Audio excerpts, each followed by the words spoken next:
peaceful, beautiful empire founded by dragons, Polarwood Empire. It has many ministries that work to maintain stability and harmony in the empire. Finance, accounting, medicine, education, other standard government agencies.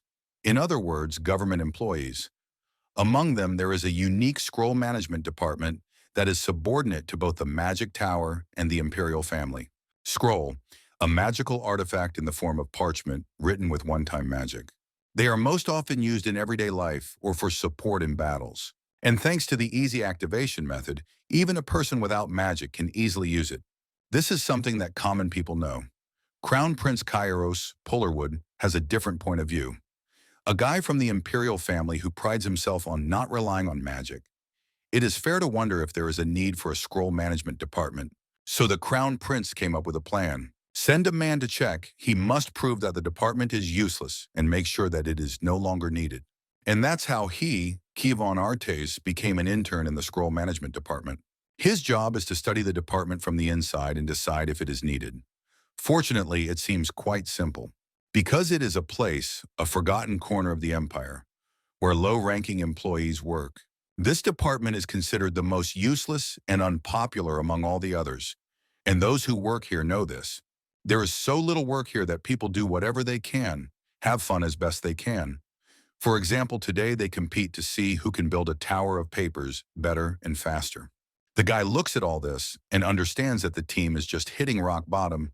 Everything is too hopeless here, even worse than he expected. He saw where all the taxes go, or rather where they disappear. And in the meantime, a colleague approached him. This girl's name is Namiya. She is his intern and some time ago gave him an assignment. And now she came to ask how things were going. But as soon as she looked at his workplace, everything immediately became clear. Everything remained exactly the same in the boxes as she gave. The intern did not touch anything, and the question can be read on her face. What have you been doing all this time? He told her that he still didn't have access, which is why he couldn't start right away as he planned, although access should have been given as soon as he arrived. Namiya doesn't quite understand how this is possible, to which he says that he doubts that the boss even remembers about it. He became interested in how she would solve this problem, although he had a great opportunity to prove himself and figure it out himself. That girl is the senior here, but the intern already noticed that she ignored the internal rules because before giving any task, she should have made sure that he had access. But she did not do that. Namia Lofi, she has been working for 3 years, but she has not received a promotion because there were no newcomers after her. She is the second daughter of Baron Lofi, and that is all he has managed to find out about her so far. The guy also heard that the eldest child of the family is simply a genius, and the second, as it seems to him, was deprived of nature. This is his opinion about us. His colleague hasn't done anything bad to him, but he already considers her, at the very least, not smart enough or qualified enough. Meanwhile, she wrote something very quickly on paper. Some magic happened, and after a couple of seconds, she told him that access was granted and he was now free to begin work. Namiya made it so that he could see what was written on the scrolls, and to him, it was like a child seeing magic for the first time. Even in a situation where she helped him and saved him a lot of time, Kiwan hinted that what she did didn't even remotely look like the work of professionals, although he had just admired her like a child. After these words, she told him that he was somehow suspicious and was behaving as if he was a secret inspector. She starts to dislike his internship, and after these words, the guy really got tense, because if she refuses him, he will not fulfill his main mission. Meanwhile, the team leader approached them, and for some reason it seemed to him that these two were distracted from work too often. He asked Namiya not to relax just because you are always this handsome guy for her, although she had no idea about looking at him. She felt terribly awkward and began to explain that the man had misunderstood everything. And she also felt uncomfortable that he was joking about it, although it looked more like an insult. Even if they really liked each other, it's only their personal business that doesn't concern anyone. The girl has already learned to control her emotions so well that she sits calmly and does not show that this is too much. Even her colleagues said that her calm gaze literally relaxes everyone who looks at her. The intern also stands aside because he especially does not know how to find an approach to the manager and how to best communicate with him. Namiya hinted that they were busy now and asked what he needed from her. He remembered that he came to me just like that, and asked how many scrolls they had for protection now. She answered him that they had 6 scrolls so far. The man was satisfied with this. He asked to go and write a report on them. But before that, she became interested in asking what they were for, and the manager completely forgot that he had not said anything about it. Tomorrow there will be a funeral for Countess Torres, which the Crown Prince will attend. The man is confident that His Highness is strong enough and nothing will happen, but he thinks it's better to prepare just in case. If something happens, their department will be the first to suffer. Only the girl thinks that it is quite risky. 6 scrolls are clearly not enough to provide protection. The boss got angry. He doesn't understand what's happening to her today. He doesn't like it when someone tries to correct him or advises something. In such situations, he usually loses his temper. He feels as if he does not have enough authority so that no one would question his decisions. He even allowed himself to call her a low-level servant who should not interfere in such matters at all, but is only obliged to obey her superiors. After that, he also reminded that when someone like her receives an order, she must carry it out with the words, "Yes, I understand." Now it's clear why she treats him like that. The man is one of those people whose status spoils him. He only gave him the opportunity to raise his self-esteem at the expense of others who have not yet grown to his level. Although if you look at them from the outside, the girl at her age has achieved much more than he has. Time flew by very quickly. All the colleagues went home. Only Namiya and her intern remained in the office. The guy immediately noticed that they were left alone and didn't understand why his colleague wasn't in a hurry and didn't even tell him that he could leave. Usually interns can leave earlier than others, but he doesn't even know if it's about that or not. Suddenly she will react the same way as the boss did this afternoon. He thinks that she stayed longer because she was reprimanded and that she wants to prove something. Then he thought that there was no need to even bother about it. Otherwise, he would only waste time. He decided to risk saying goodbye and go home. But as soon as he got up from his seat, she asked him to bring 2 boxes of parchment and ink to create scrolls. Ki-won was upset but tried not to show it. He didn't like that she didn't even look at him and also said that they didn't have much time and he'd better hurry. To which he replied that he didn't want to talk about it. Working hours were over and he had the right to leave. And he also added that he wouldn't come here again from tomorrow. And it was right after these words that she looked in his direction. She even grabbed him lightly by the clothes, asked him to stop, as if she wanted to ask him not to hurry. Ki-won was sure that she would remain silent and he would finally calmly leave this office. But no, the girl clearly wanted to ask him for something or maybe even apologize. In the end, without even looking up at him, she began to list the articles. The 34th of the Imperial Code of Civil Servants, that a civil servant is obliged to obey the orders of a superior. And then 28th, that the trainee is obliged to comply with the directives if he has been given the proper authority. Then I remembered the 4th article, where it is clearly stated that the official working hours are from 9 o'clock in the morning until 6 o'clock in the evening, and now it is 10 minutes to 6. And this means that he still has time and he is obliged to help her. Now she really is somehow different from herself before, and it scares him. Just a second ago, she looked like she didn't care about anything or anyone around her. And also, when he looks at her, and especially when she talks to him, it seems to him that she is somehow different from everyone else. There is something special about her. Night has come. Everyone in the Imperial Palace is already asleep, except for His Majesty and the assistant, whom he asked to come to him. They discussed some business. Ki-won went to the window and did not notice how he again began to remember the mysterious name. Besides the main task he received, he is also interested in finding out what is so unusual about her. She hasn't really talked to him, but he still has the feeling that she is much more interesting than she seems. His Majesty noticed that his assistant was lost in his thoughts, so he immediately decided to bring him back to Earth. He asked him a completely expected question. Why do we need all these scrolls, and what is the use of the scroll management department? If there is any, the guy promised to find out everything tomorrow or in the near future. As it turns out, at the same time in the scroll management department, a girl stayed here overnight and from overwork her nose started bleeding. And she noticed it only when a red drop fell on the table, but she was worried not about that, but about not getting the scroll dirty. Namiya understands that this is a hint from her body that it is time to rest, but this is not yet possible until she finishes everything to the end. She will not go anywhere. If her boss said he was unhappy with her again, She could risk her job, so she chose to sit at work all night rather than go home and worry about what they would say to her in the morning. The Polarwood Imperial family is unlike any other because they are descended from the blood of the dragon. Their physical abilities are far superior to humans. After reaching 25 years of age, they can even transform into a real dragon if they want. Moreover, they say that each of them has a special ability, and among all of them, Kairos is especially strong. Unfortunately, the special abilities of the Imperial family are kept secret, so no one knows the details. But the most important thing now is that even the amazing Crown Prince could be attacked and destroyed during tomorrow's ceremony, which is why Namiya stayed late. After the death of the Crown Prince, a war began that lasted for 30 long years. The empire was turned into ruins. Many people died. And she must prevent this. She needs to find one person, and for this, she will have to save the Crown Prince for tomorrow's ceremony. It turns out that the safety of the people directly depends on this girl, and the Emperor still doubts the importance of the scroll department, which is very unfair. Namiya feels a huge responsibility because not only can she save a person, but she will also earn the promotion at work that she has long dreamed of. The night passed. The next day came.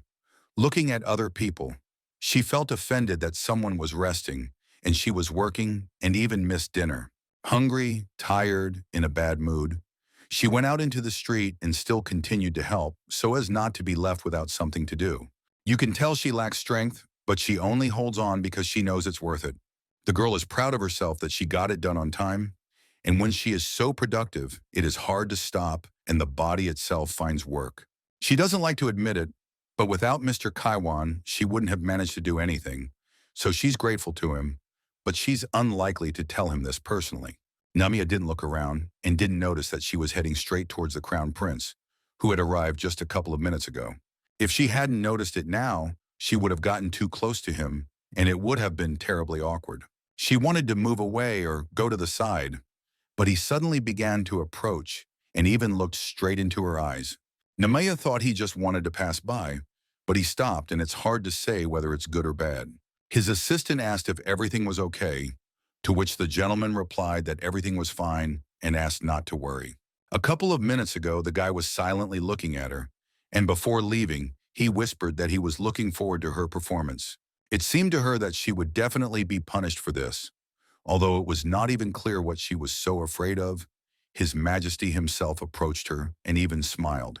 Meanwhile, the knights lined up in front of their commander, and he asked them to listen carefully to everything he was about to tell them. They are, as the pride of the Order of Imperial Knights, the White Knights who are personally subordinate to the Crown Prince. For the next few days, they have only one goal: to protect the master from any danger. And now one of the knights has a couple of questions. Everyone knows that His Majesty is capable of laying down 15 of the strongest opponents with just his left hand, and he is interested in how their small group can be a worthy defense. The second knight reminded that the gentleman could destroy the huge one with a light movement, and for such a task you need at least a couple of knights. The third added that last time, the gentleman ran 100 laps around the training ground and said that it was not even a warm-up, but a normal relaxation of the muscles, and they fall off their feet after 20 or even 10 laps. They are all used to speaking their minds. They are not afraid to talk to the commander, but they did not think that now it was unnecessary. They just disgraced themselves in a matter of seconds. After this, the Crown Prince will hardly feel protected and will not be able to relax. Although even if something happens, he will still not disappear. The commander himself understands that defenders like them, no matter how it sounds, are something meaningless, because if necessary, the guy can protect at least 100 knights if necessary.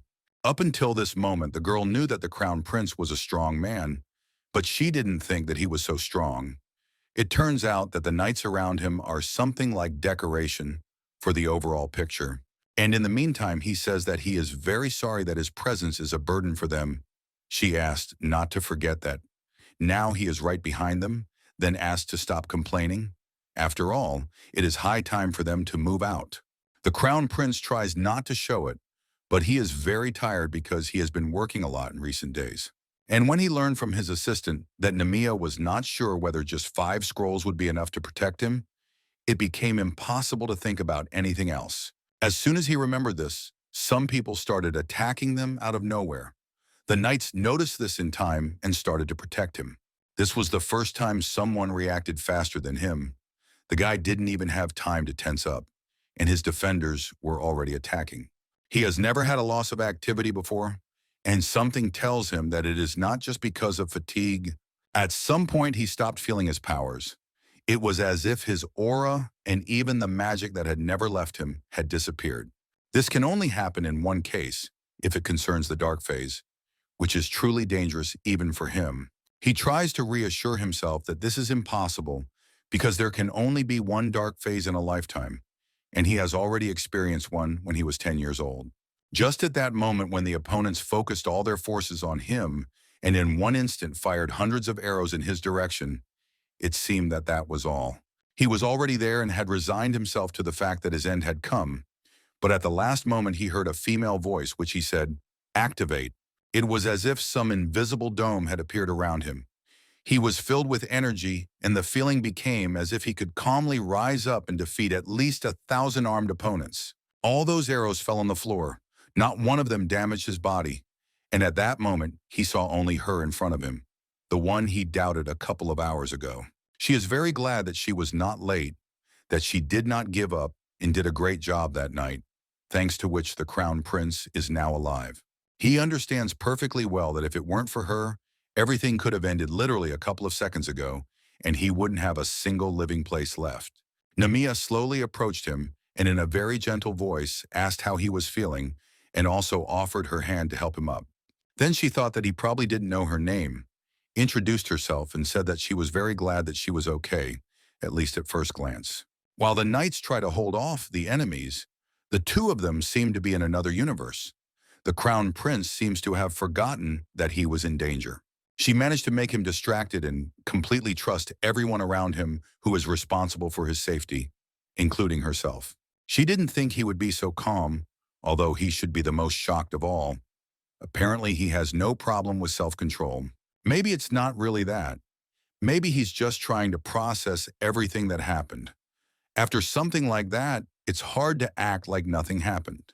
While she was here, he wanted to ask something very important. Was it really she who activated all the scrolls, although they planned to activate only 6 of them? The guy realized that she personally made sure that he had more protection. Only the problem is that to activate the scroll, you need power, and she activated 172 pieces during the night, and her power's on the edge. Not enough even to stay conscious. While her eyes started to close, he didn't notice, and started saying that it was a very reckless act. But he respected that she risked her health to protect him. And when he said that if she needed something as a reward, then they could agree on something, only the girl did not hear these words. She started to fall very sharply, and he felt a little ashamed that he didn't notice that something was wrong with her. Only because she gave him strength, he caught her in time and did not let her fall. Otherwise, she would have hit her head very hard. He even wanted them to take care of him. He felt her weakness. It also seemed to him that he had to take her to the room, because if it weren't for her, it's unknown what would have happened to him now. Some time passed. Namiya begins to feel that she is very comfortable. She does not hear any extraneous sounds. She immediately thought that she was finally in heaven, but that's not quite true. She still has to live a little longer. The Crown Prince himself took care of this, but she doesn't know it yet. There is the softest pillow under her. A top-notch IV is connected to her, and she is also under an incredibly comfortable blanket. And if she hadn't seen it on herself, she wouldn't even have realized that it was there. It's so weightless. She literally feels the nutrients circulating through her bloodstream. The girl on herself checked that the words about being able to be brought back to life in the palace were not a joke. It took her a while to notice that she wasn't alone, but she did notice. A stranger said that she looked too relaxed. He's from the health department. The guy's name is Luca Class. He's here to keep an eye on her, and if anything happens, he'll report her health to the Crown Prince. He personally asked to monitor it and report on all changes as often as possible. Luca understands that she should know this herself, but still said that he used so much force and worked for so long, she needed to sleep longer. After all, sleep is the best cure for fatigue. He ran a couple of tests and her results are just terrible. The guy doubts that she has eaten anything lately and insists that she sits at her diet because this is no joke.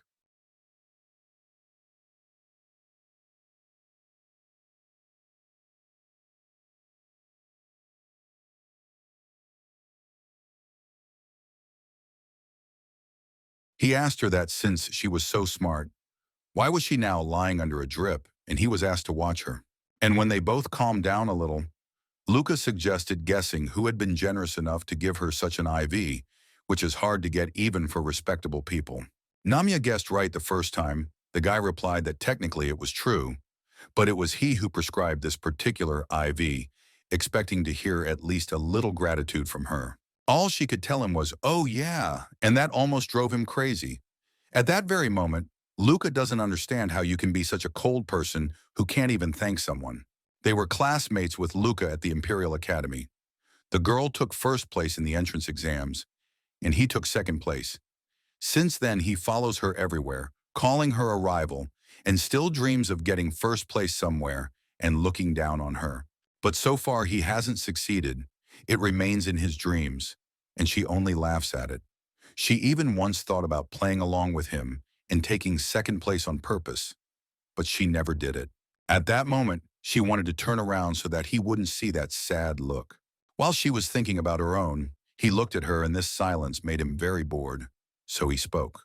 That her family hadn't changed a bit, and Namiya didn't quite understand what he was talking about and what her family had to do with it. After that, he abruptly changed the subject and started asking how many times a day she usually eats, or at least has a snack. Because even if she works in the management department, she is still a civil servant and her salary cannot be bad. So she saves on food and eats little. He has a question. Why then does she not eat enough? Is she really just very afraid of gaining weight? There are rumors that Baron Lofi is deep in debt, and since she earns some money, all these debts can come to her. The guy thought that she is trying to save and put money aside for such an eventuality. But as soon as she heard about it, she started to get indignant. Why does he know about it? But she doesn't. And how can a father still do something like this? Luca asked her to behave calmly so as not to lose consciousness again. It is better for her to stay where she is now and not to get too nervous. But at this moment, she is only thinking about the fact that she will soon go crazy and why she is being punished. And then Luca finds out that all this time, she lived on extra pay for overtime work and put the main money aside. The guy understands that he doesn't know her situation and doesn't want to devalue her problems. But as it seems to him from the outside, it's easier to break all ties with his father. Stop solving other people's problems and finally get on with his own life. Since he started giving advice, he also started talking about her pathetic brother Juan. It seems to him that she should stay away from him, as well as from most of her relatives. He told her so much that she had some thoughts, instead of thanking him for the advice or saying that it was unnecessary. The girl for some reason asked if he really liked her, and he immediately lost the power of speech because he didn't understand why she thought that. Luca asked her to repeat the question, and she thought he was pretending not to hear anything, although in fact he simply did not understand how he could have heard such a thing. On the other hand, maybe the girl is really right, after all. No guy can just be interested in a girl's personal life and give her advice, especially such advice from the bottom of his heart. He suddenly started to return to the behavior of the staff as if nothing had happened, and she simply realized that he was not telling her everything. It is officially known that Baron Loafi gave birth to twins, but in reality, Namia is not his biological daughter. If she were his daughter, he wouldn't take all her salary and dump Juan's work on her. But still, the reason she was stuck in this damn family is because the girl had to take something from the Baron.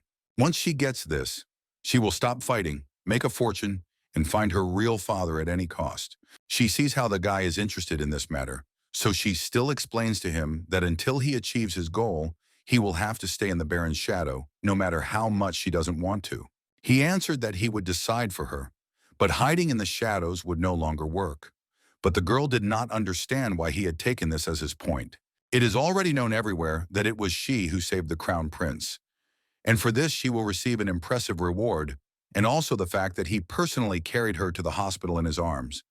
Everyone around is talking about nothing else. And in the meantime, she told him that he was leaving out one very important detail, to which he asked what it was. The scroll management department is much more useless than he can imagine. It's surprising that she said it herself, although if it weren't for her, one very respected person would have been dead a long time ago. Maybe she means everyone else except herself. Otherwise, her words would be very strange, Meanwhile, the lucky crown prince has returned to his office, where he has been sitting motionless for over an hour now. He thinks that the man who attacked him destroyed himself as soon as the knights captured him. It is obvious that he is from the group they were following, but there is no evidence of this. Still, he is more worried about the time of the attack, which is too perfect to be a simple coincidence. They knew for sure that he would have a second eclipse, but only the first emperor had a second eclipse. And since even he did not feel any changes, it is unclear how other people could have predicted it. It seems as if they can know the future. The guy was just thinking about it, and an assistant came to him. His name is Chase Wonder. He immediately apologized for disturbing the gentleman and coming without warning, and then said that they received an official report on the status of that girl, Nami Loafi, who saved the gentleman in front of everyone. The guy thought he wouldn't hear anything special, but he found out that the ministers wanted to take disciplinary action against her. They claimed that she arbitrarily increased the number of protective scrolls out in the order, and the guy has only one question about this. Is this really that much more important than his life? Because if she hadn't done this, he wouldn't be alive now, and he's eager to talk to those people who thought to punish her. Chase believes that it would be appropriate for the Imperial family to reward her as circumstances require, and the Lord completely agrees with him. The guy has already managed to agree on a separate thank you, a letter to the head of the tower. With this question has already been sent, and as soon as he receives an answer, everything will immediately become clear. The assistant, as soon as he heard about this, immediately hinted that, in fact, the head of the tower is almost never interested in the affairs of the Imperial Palace, and this could be a waste of time. The Magic Tower, the institution that oversees everything related to magic, the place where outstanding magic is collected, just as they are completely immersed in magical research, they are completely uninterested in the affairs of the Empire, especially the current head, who avoids any involvement in matters that do not concern him. And yet they asked for their answer. Because unlike the other ministries that report to the Polarwood Imperial family, the Scroll Management Department reports to the Magic Tower and the Imperial family. Meanwhile, the intern finally returned to work. He had a lot of time, and he thought about getting acquainted with the documents of the Scroll Management Department. He doesn't even suspect that an unpleasant, or perhaps even very pleasant surprise awaits him, which he did not expect. He had just touched the scroll when a warning appeared that he did not have access to view the scrolls and documents of the Scroll Management Bureau. Keevan's access was denied due to the dismissal that took place on October 20th. The signature was put, Naomi Ilofi, which means that then she still listened to him and took his words seriously.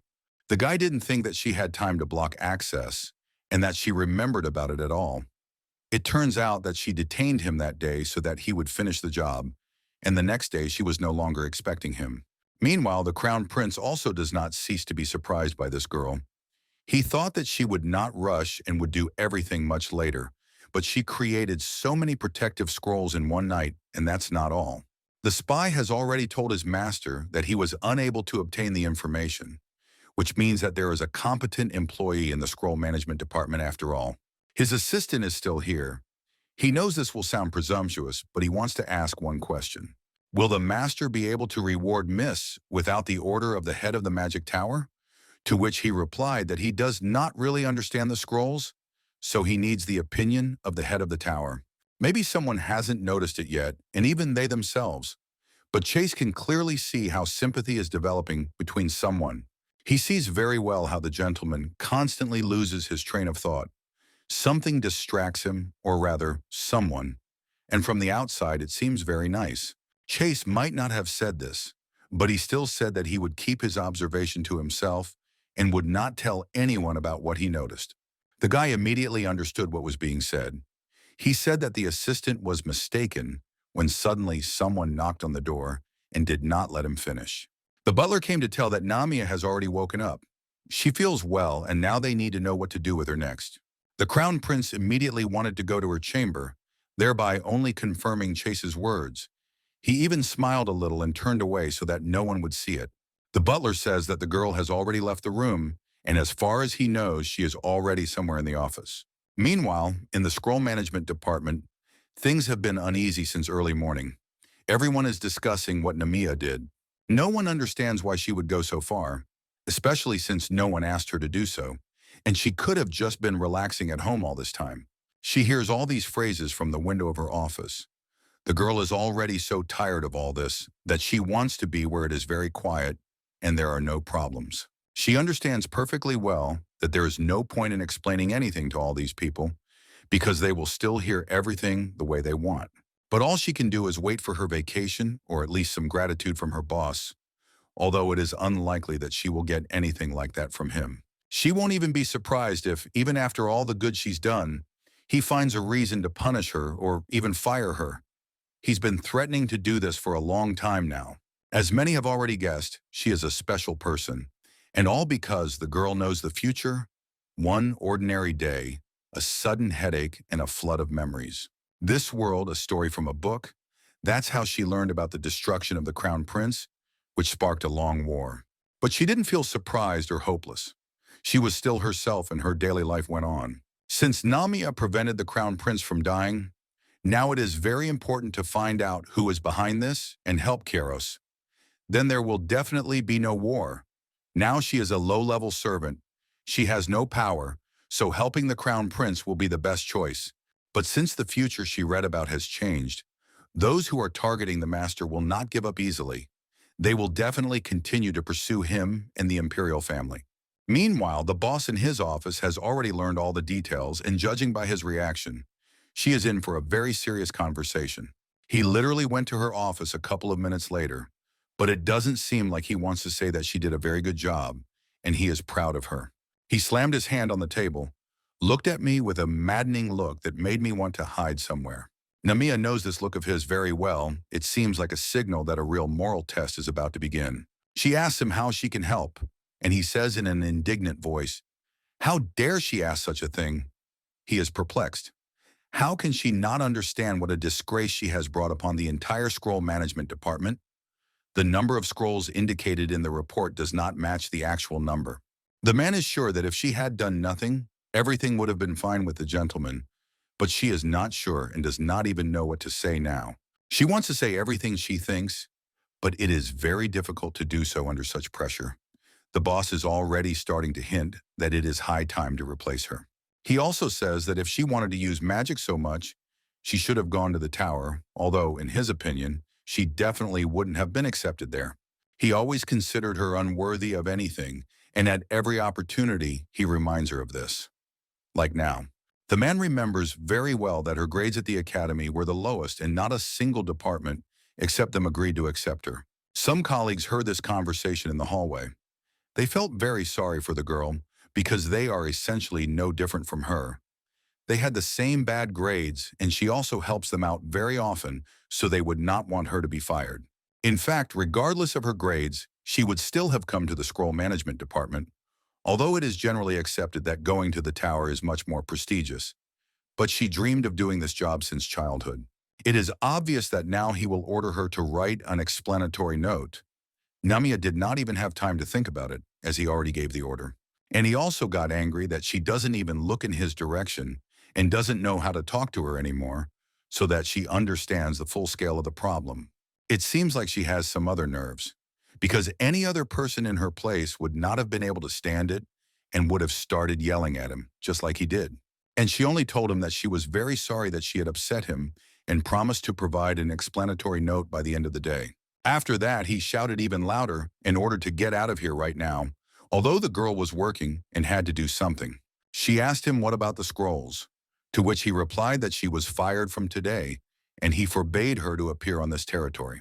The door opens and the question arises, since when does the team leader fire people without Imperial permission? Namiya immediately recognized this man. This is the same Crown Prince whom she had already managed to get to know, and in fact, with his appearance, she became much calmer. It's obvious that he came to protect her, and in the meantime, the guy asks where the head of the scroll management department is. The man promised to call this person right away, and after that, the gentleman said that he came to see his savior, but he didn't think that it would be so noisy here. He came closer to her and even smiled, although usually such a sight is almost impossible to see. This means that he treats her very well and at the very least will not allow anyone to fire her. A couple of minutes later, the head of the department came. Unlike the others, he smiles and doesn't even imagine what just happened here. The man asked what brought the son of the empire to such a modest place, to which the guy replied that the team leader almost fired a competent employee, and he wants to know if it was an order from his side. The boss began to explain that he simply organized a disciplinary hearing, to which the gentleman asked if he really thought it was fair to punish a girl who risked herself to save him.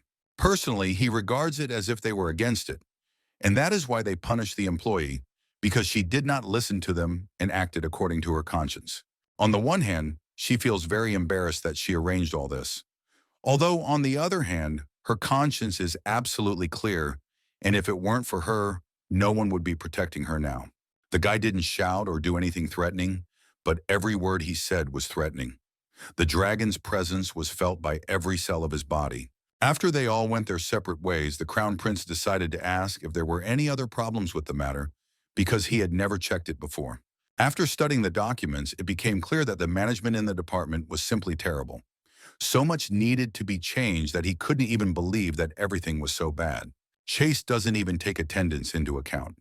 He noticed that the team leader is spending the department's money on their own needs, and the boss knows this and has entered into a share with him. As the crown prince, he no longer intends to tolerate this, immediately returned to the girl's office and announced that, from this moment on, he would personally head the scroll management department. They immediately began to hint that the magic tower had not said anything about this yet. And how could he decide so quickly? But at the same time, everyone understands that this man's words are enough for no one to argue with this. After that, he turned to Namiya, smiled slightly at her, and asked her to follow him, as if he had some news or surprise for her. The girl is, of course, happy that she can talk to this person alone, but she didn't expect that everything would turn out like this. She already feels uneasy about the fact that her colleagues might start to envy her. At that moment, she tried not to think about the bad. After all, what was more important now was what her new boss wanted to tell her. He walks ahead, and she catches the scent of his perfume. It is such a pleasant smell that she would like to smell it always. And she also begins to remember how things were for her just a couple of days ago, and how much has changed during this time. Suddenly, he says, "It's probably awkward to talk when you're walking behind." It sounded like a hint, like he wants her to walk next to him. Namiya kept silent that he asked to follow him, and this does not mean that she should be on the side. It means that she should catch up with him. Naturally, the girl obeyed. After all, now she needs to do everything to not disappoint him so quickly. Now on the outside, the Polarwood Empire seems peaceful and stable, but this is all at first glance. It's a pity, but in reality, everything is completely different, and not everyone knows about it. This is classified information, but the emperor is ill and left the capital to recover some time ago. Moreover, the crown prince's stepmother, the current empress, is a former mercenary who hates politics. Their son, Prince Jaden, just turned 8, so in a very short time, the prince had a lot of worries: diplomacy, the second dark phase, a useless family, politics, diplomacy, and this is not the whole list. Namiya didn't even notice how she somehow started thinking about it, because she shouldn't even worry about it. Now it is much more important to think about where they are going or what they needed to leave the office, because everything could have been discussed on the spot. She starts to feel awkward because there are too many people around who can misunderstand everything, although she herself doesn't understand anything either. Now they have already come to some huge room. He still hasn't said a single word, as if he is specifically trying to intrigue her. It turns out that this is his office in all the time that the girl has been working here. She has never been here, so she did not immediately understand where they came. And in the meantime, he asks her how the internship of the guy he was told about is going. She answered him that he left the next day, and she doesn't know what exactly he wasn't happy with. The crown prince suggested that the boy lacked persistence. Perhaps that was true, but it seemed to her that it would be wrong to agree with this. She just said that it happened right after he got more than 2 tasks at once. If she knew that he would be so scared of it, she would have tried to load him gradually. In the end, she started talking, started telling everything from the very beginning, how he was scared of 2 tasks. Then she asked him to sort the scrolls, and he just sat idle and did not say that he did not have access. Then argued with her, and even without completing the last task, wanted to go home early. The guy seemed not to think that his spy would behave like that. He started asking if the intern had special circumstances, because as far as he knew, The best talents from other countries were selected for the Imperial internship. The girl thought that she had said so many bad things that she needed to immediately praise that guy. She said that if you think about it, he has a very nice and cute face, and he is also well-built and quite tall, but it seems that it was unnecessary. And then the assistant suddenly comes in. He forgot to knock on the door for the first time, although it is possible that it was on purpose. He just found out that the same girl was in the office and probably thought to take a risk to catch them off guard. He, as usual, exaggerates everything, even asked if he really prevented him from proposing to this beautiful lady, and the gentleman blushed and asked how he could even have such thoughts. The assistant remained silent. The gentleman asked another question about what he was doing here. He again became silent, and the crown prince allowed him to say anything in the presence of the lady because he had nothing to hide from her. She tries to stand aside as quietly as possible so as not to attract too much attention to herself, and she would also like to have the ability to become transparent when needed. Sometimes she has such strange thoughts, but now it is better not to be distracted. After all, the assistant just started saying that they found the person they were looking for, and he ended up in the palace. The guy, without thinking, asked to immediately grab him and punish him, and Namiya could not restrain herself and intervene in the conversation. She asked the gentleman not to rush after all. Before punishing, it would be better for them to get some useful information, and only after that they could do whatever they wanted with the villain. The crown prince is still sure that such a dangerous person cannot be left in the palace. He does not think that anything worthwhile can be learned from him. Then it seemed to him that this might be a good idea, and he asked how she imagined it. Namiya explained that the procession was accompanied by the Imperial Guard. These are the people who dared to attack His Majesty in broad daylight in front of so many people. It can be assumed that they will not stop after one failure. These people can look for another opportunity and exchange information. So now we need to act as carefully and thoughtfully as possible. He didn't even say anything bad to her, but she already regretted interrupting him and challenging his decision. She instantly became afraid of what he could do to her for this. She is sure that after this she is 100% guaranteed to be fired, although this time she is clearly exaggerating. If he didn't like something, he wouldn't smile at her like that and would behave completely differently. Suddenly he says the phrase, "Great, you passed." She didn't understand any of it and was even afraid to ask what it meant, or at least whether it was good or bad. After that, Chase, with a smile, began to slightly drive her out of the office, and the gentleman thanked her for the idea and thanked her again that she saved his life. He promised to reward her a little later and then asked her to leave because he still had too much to do, and they had already discussed everything that was necessary. On the one hand, he had a very nice smile, and now she has nothing to be afraid of. But inside, she still has some fear that everything may not be as wonderful as it looks at first glance. The girl tries to remember what she might have said or done wrong because she is worried that he will not have the best impression of her. She even suggested that he had staged this performance on purpose to see her reaction. She had thought up all sorts of things, but in reality, everything was much simpler. Namiya is used to complicating everything. This is her big mistake, and she needs to stop doing this someday. There were too many situations when she could have not worried at all, but she almost went crazy from her own perfectionism and anxiety. When the assistant returned, he began to say that young Lydia was smarter than she seemed, and the guy at that moment was thinking that the scroll management department needed to be kept under control and gradually delved into its affairs. This will help him to understand the problem of the dark phase. They tried to destroy him during the first phase, and now again, which in principle should not have happened. And he also learned that the arrows contained poison, and if even one had hit his body, he would have spent a very long time in the hospital. Many knights suffered and felt it themselves. He can't get the thought out of his head that that girl saved him, as if she knew in advance that he would start a dark phase. While everyone thought that he was not in danger, she apparently knew more than everyone else. What scares him most is to imagine that she could be one of those people. The girl could win him over in this way, and when he does not expect it, she will unexpectedly fulfill her goal. His conscience does not allow him to think about it, but in the place of the gentleman, it is simply impossible not to think about it. He understands that it is very difficult to figure everything out in a short time. He can only keep her close and watch, and if he notices something suspicious, he will take an even closer look. In the end, he asked his assistant to contact the Crows. He needs information about that girl and her father.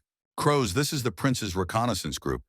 They are everywhere, scattered all over the earth, and they will also easily obtain any information that their master needs. They are his arms and legs. The guy usually uses such assistants in emergency situations. He usually tries not to bother them, but now is the case when he can't do without them. The assistant took this request as a desire to find out more information about his future bride. Nothing unusual, actually. He already feels that Chase has thought up something incomprehensible, but he is used to it, because the main thing is that he just does his job. Meanwhile, even from the girl's gait, it is clear that she is not going to sit idle.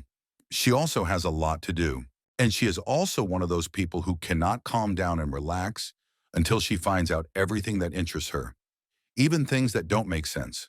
As soon as a question or thought appears in her head, she immediately digs deep and spends all her time on it. What she likes most about him is that he is the one who truly acknowledges her. The guy knows how to notice work and appreciates it. Until that day, she was constantly scolded for doing unnecessary work when she tried to do better and more than was necessary. For this, she was even deprived of days off. Only at a conscious age did she understand that she had lived her whole life for the sake of others.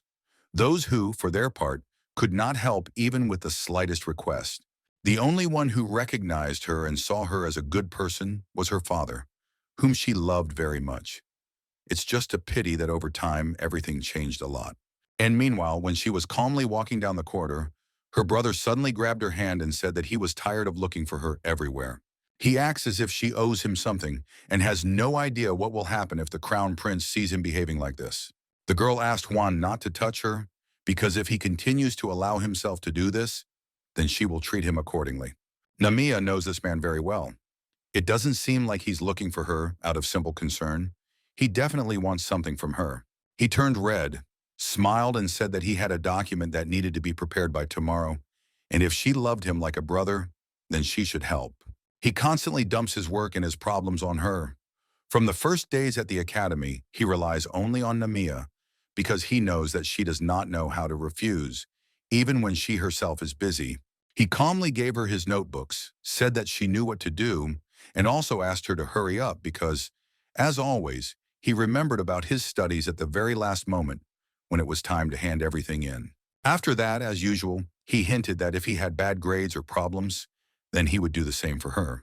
Although the girl understands that this is very wrong, but can't do anything about it, she again agreed and promised to help. Her brother didn't even say goodbye properly. He just said that mom and dad were looking for her, and she needed to go home urgently. Namiya already guesses why they need her, because she remembers well Luca's words that they have problems with money. Her parents probably also want to ask her for help. It's not surprising because they only remember when problems start, and when everything is fine with them, they don't care about their daughter's problems. She really doesn't want to go to them, because she knows in advance what will happen there.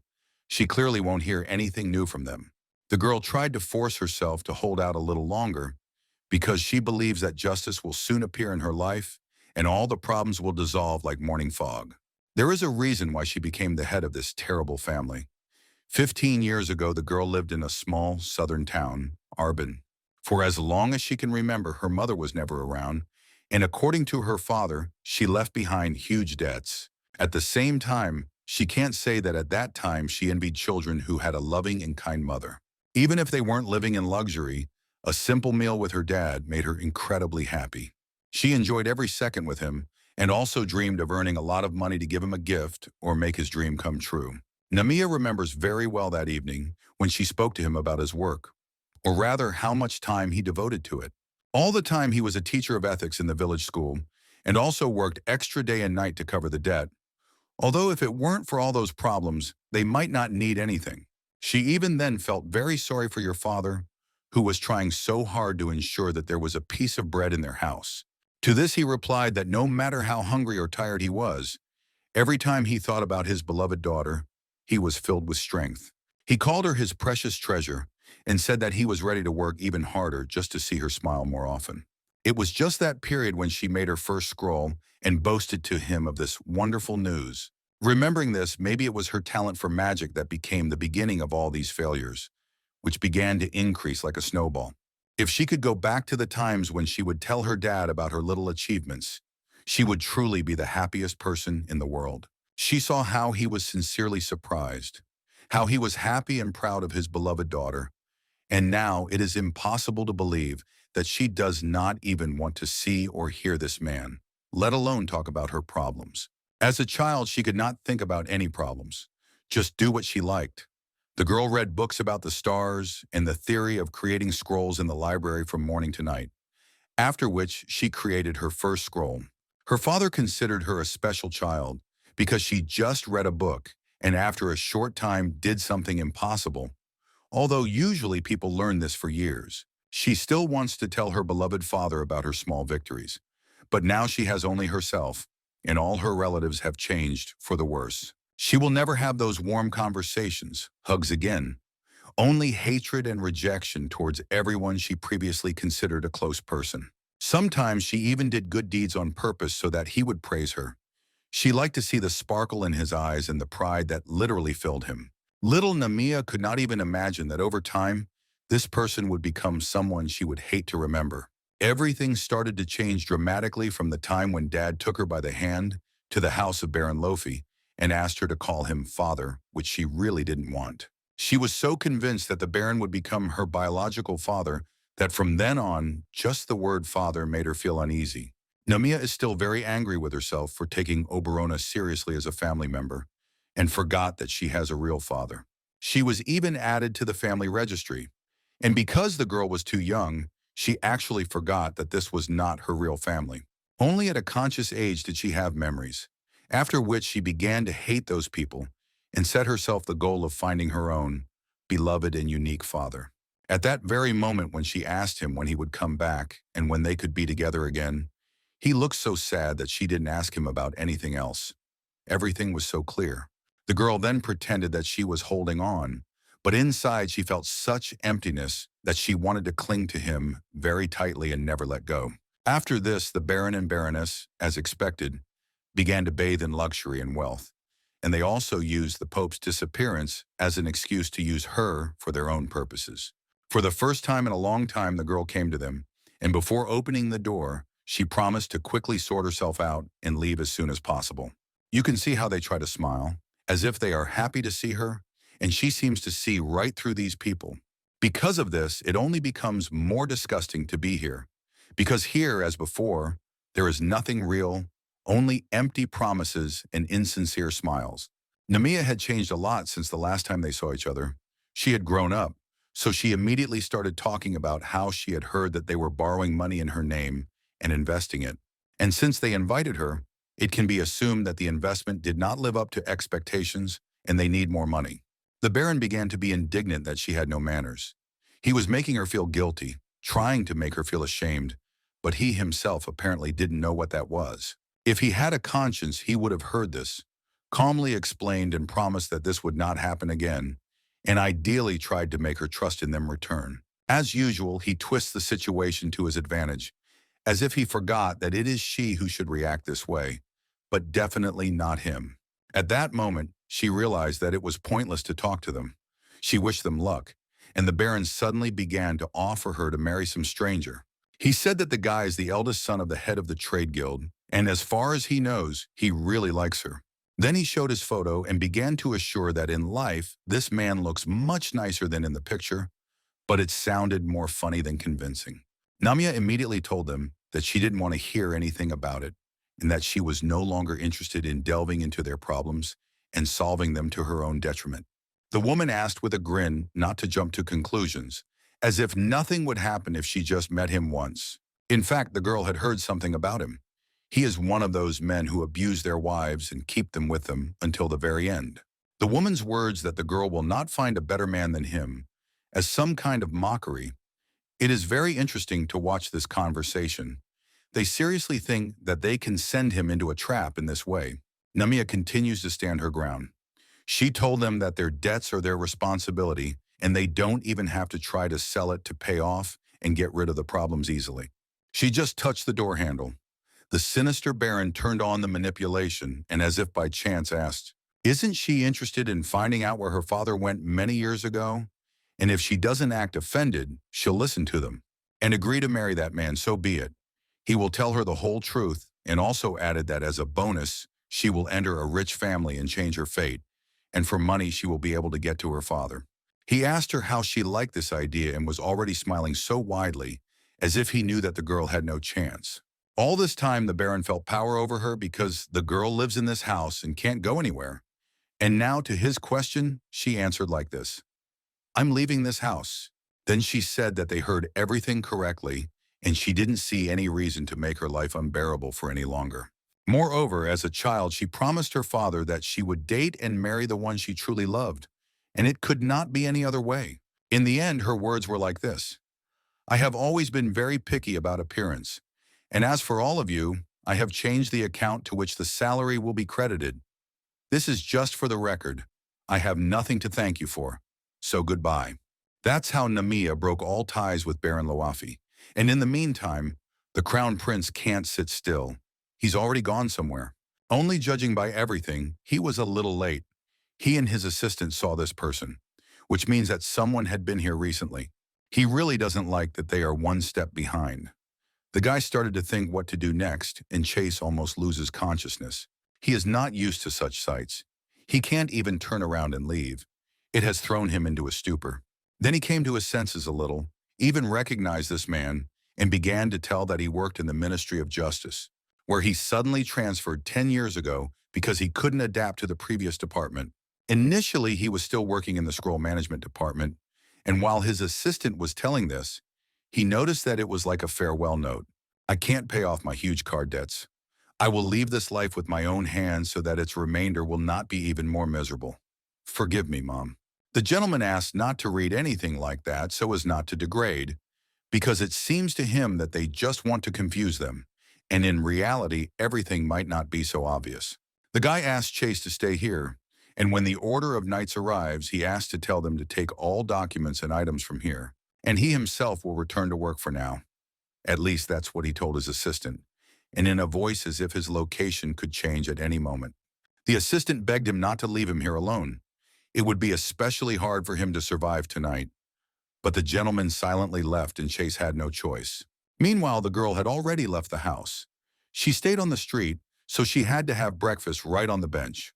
Passers-by are already looking at her. Among them, there are familiar people who didn't even want to come up and ask what happened. In any case, it's all the same to others. First, you need to find a place to stay. Now it's much more important. Namiya found a newspaper with ads. On the first page, a luxurious house for one person. It can be purchased for 1.5 million gold. On the second page, there is a house 3 times less in price. Only the main catch is that it is in terrible condition. And there are also rumors that ghosts live there. It's a shame that the available options are so terrible, and those that were good value for money have long since been taken apart. So the girl spent several hours looking for housing. In the end, she found nothing, so she decided to turn to her friends. Naturally, the first person she came to was Luca. As soon as she mentioned that she had nowhere else to live, he immediately started shouting loudly that she had come to the wrong address. He started telling her that he doesn't even have a spare room, although she knows perfectly well that he has everything. He started making excuses, saying that he didn't want people to think that he had a real estate agency here, and that he couldn't imagine living in the same house with his rival.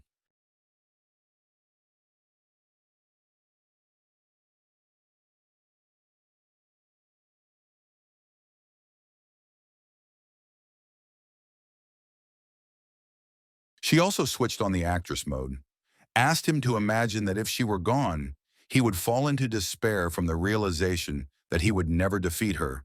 But if he helped, then such a possibility would remain. Once sounded a couple more times, "What a pity, you will always remain in second place, even as an old man.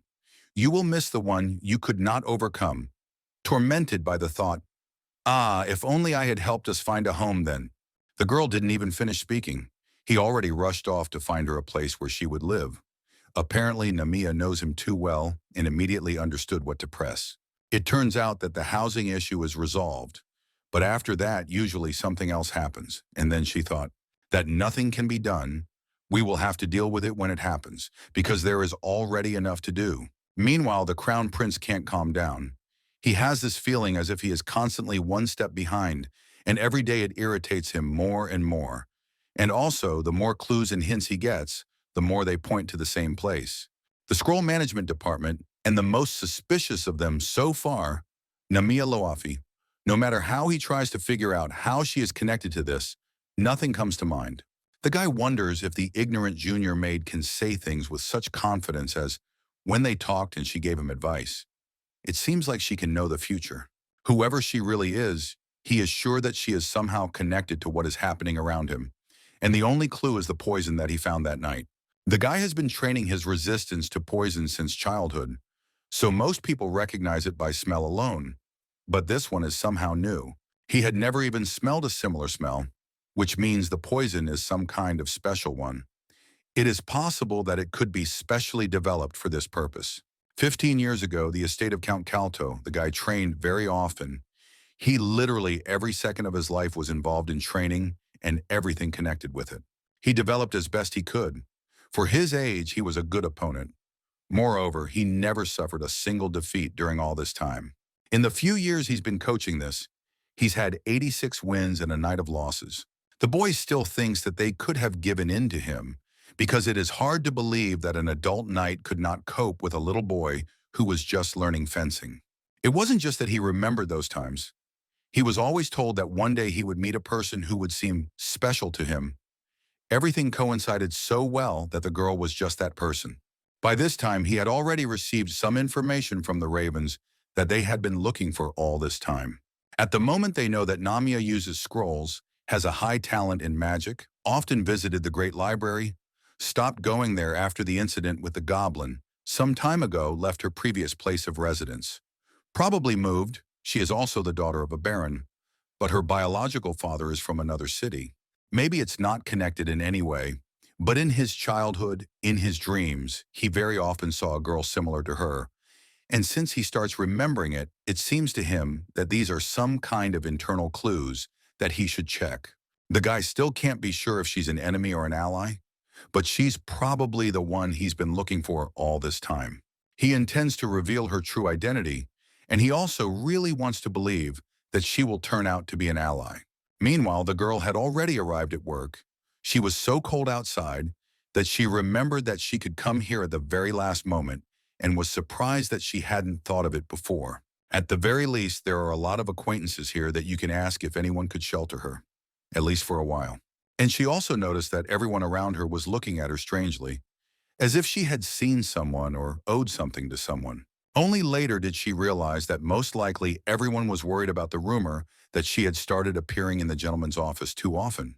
It's no wonder that it all started with Chase, who initially misunderstood everything and started to make up something for himself. Namiya sees how one half is jealous and the other is holding back from curiosity, so as not to inquire about what is going on with His Majesty.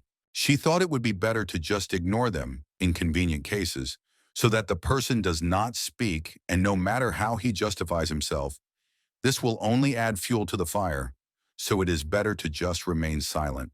She also feels like something is wrong. It would be nice if some more rumors appeared that would overshadow the rumors about her. Did her intervention somehow influence the course of events, which should have corresponded to the original? Things are very bad now. Crown Prince Kairos might be interested in her, but to win his trust, we need to somehow resolve this situation. Namiya has no idea how the plot will develop further, and what is better to do, or, on the contrary, not to do so that everything will be good in the end. There is complete chaos in her thoughts now. She is already confused about what she is afraid of, and there is also a feeling that she has really wound herself up and sees the problems as more serious than they actually are.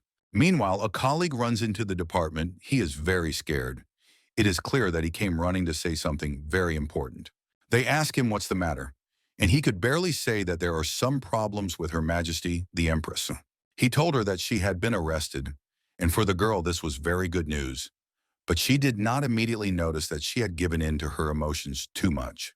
Then she thought in time that she needed to watch her facial expression, because who knows, maybe they would think that she was somehow connected with this assassination attempt on the Crown Prince, an incident in which Her Majesty the Empress is named as the customer. Someone reported that it will increase your Empress bought poison from an unknown merchant. This person was just the first one she noticed. In the original, it was like this. During the search of her room, they found a lot of such poisons. There was a whole collection of them, And as it usually happens, there was no opportunity to explain. In the end, she was convicted and severely punished. But how everything will actually happen is still unknown. Namiya only knows that in fact the Empress is not guilty. The real culprit is someone else. People immediately started discussing this matter. Everyone is sure that Her Majesty is not one of those who are capable of such a thing. She was clearly set up, and the reason why the girl was waiting for this opportunity, in order to resolve the situation and thereby earn the Empress's trust, save the Empress and gain a powerful supporter. If this happens, this will be the most ideal outcome. Meanwhile, the girl has been at her desk for half an hour already. She even asked not to be disturbed. Someone saw that she was working at an incredible speed, and after that, everyone started coming into the office to see it. It was an absolute record. The working day ended 45 minutes after arriving at work. Now she can calm down and put her thoughts in order. Otherwise, she will simply go crazy and become completely confused. What interests her most is the money that her father once gave to the Baron, her uncle. When he gave her to him, it's strange that he had any money saved up at all, because as far back as she can remember, they were always having problems with money. Most likely he borrowed them from someone influential, or he was hiding his savings all the time and saving them in order to provide for her future life. In the worst case, the father could be connected to a criminal organization. She really didn't want to believe it, but anything could happen. On top of that, 15 years ago, there was a surge in the south of criminal organizations conducting illegal experiments on monsters. So this could very well be the case. Thoughts immediately arise that if her father is really connected with criminals, it will be difficult for him to obtain leniency. So connections with the Imperial family are needed to have at least some chance. The problem is that because of the arrogance and principled nature of the Imperial family, it is not easy to win them over. But Her Majesty the Empress, well, with her, there is a small, but still a chance. Once a girl saw the Empress from afar. Although she seemed rude, she was an honest and kind person. Such a person would never harm the Crown Prince. Moreover, if she really wanted to get the throne, she would not do such a stupid thing.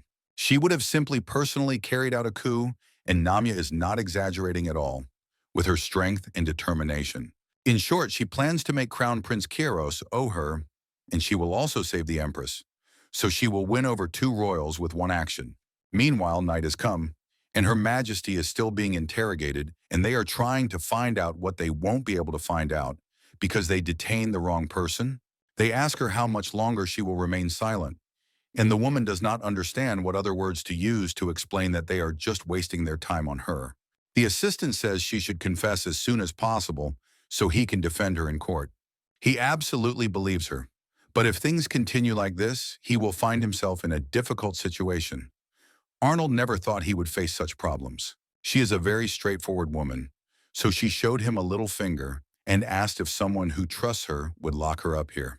The man still dares to ask her to observe some manners, although it would be interesting to see how he would react to such questions in her place. He probably asked for the 10th time why she kept so many types of poison in her room, and couldn't they have hidden them somewhere else? So that it would at least be difficult to understand that she had something to do with it. In his opinion, it was a terrible idea to keep anything suspicious in her room, and she responded to this by saying that she could not answer this question. Now, Her Majesty the Empress is in a very bad situation. The secret Empress left the palace and met with a black market merchant, and I, found with her, matched the poison on the arrows that attacked the Crown Prince. Arnold claims that if she continues to remain silent, then sooner or later, something terrible will happen, and then he will definitely not be able to do anything. The woman can no longer restrain herself. She explains that she would never be able to do such a thing, and if she manages to get out, then the first thing she will do is fire him and find another assistant. She thought that Arnold could be trusted, but as it turned out, he very quickly switched sides, and also considers her guilty, although he pretends to try to help. In the end, she just told him to think whatever he wanted, and he sincerely doesn't understand why she's so stubborn, which once again proves that he's not on her side. After this, the man began to leave, advised her to think very carefully and make the right decision, because there was very little time left. At that moment, the woman started to get angry at herself. She realized that she had screwed up, and in the end, everything turned out in such a way that all suspicions were directed at her. She just really wanted to help one person, But in the end, everything turned out so well that all the evidence works against her. She just wanted to help His Majesty, and now she doesn't know if the guy's health could have worsened because of the poison, because if so, she will never forgive herself. This thought made her collect poisons like crazy. This is the best thing she could come up with then. The Empress decided to collect them all and show His Majesty when he returned.